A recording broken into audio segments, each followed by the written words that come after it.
Hi everybody, hope you're okay. I'm going to read you a story called Giraffes Can't Dance by Giles Andreas and Parker-Rees. And I've got my little friend here to help me as well.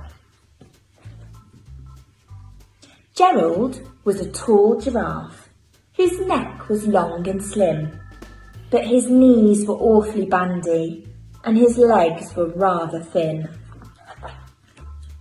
He was very good at standing still and munching shoots off trees, but when he tried to run around, he buckled at the knees. Now every year in Africa, they hold the jungle dance, where every single animal turns up to skip and prance. And this year, when the day arrived, poor Gerald felt so sad, because when it came to dancing, he was really very bad. The warthogs started waltzing, and the rhinos rock and rolled. The lions danced a tango, which was elegant and bold. The chimps all did a cha-cha with a very Latin feel, and 8 baboons then teamed up for a splendid Scottish reel.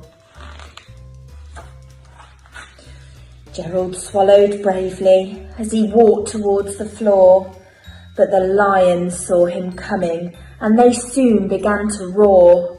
"Hey, look at clumsy Gerald," the animals all laughed.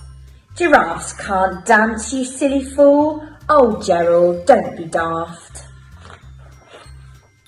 Gerald simply froze up. He was rooted to the spot.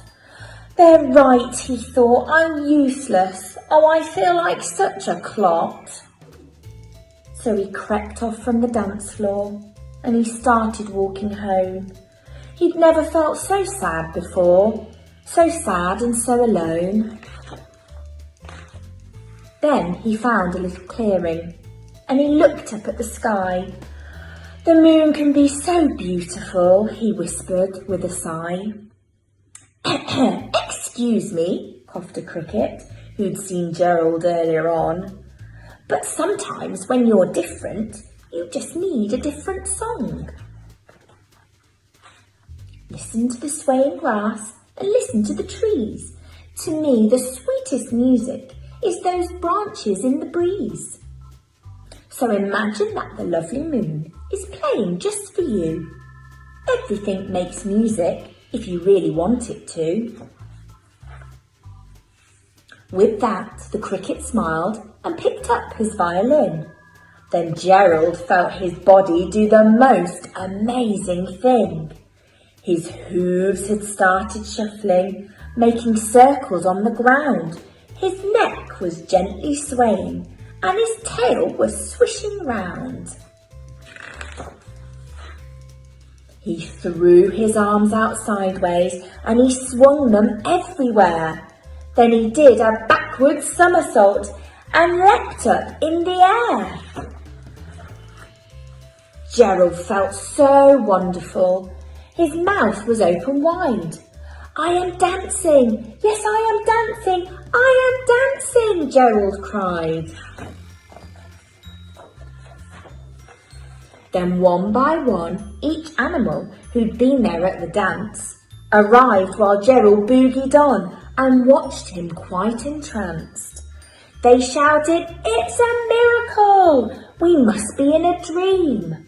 Gerald's the best dancer that we've ever seen."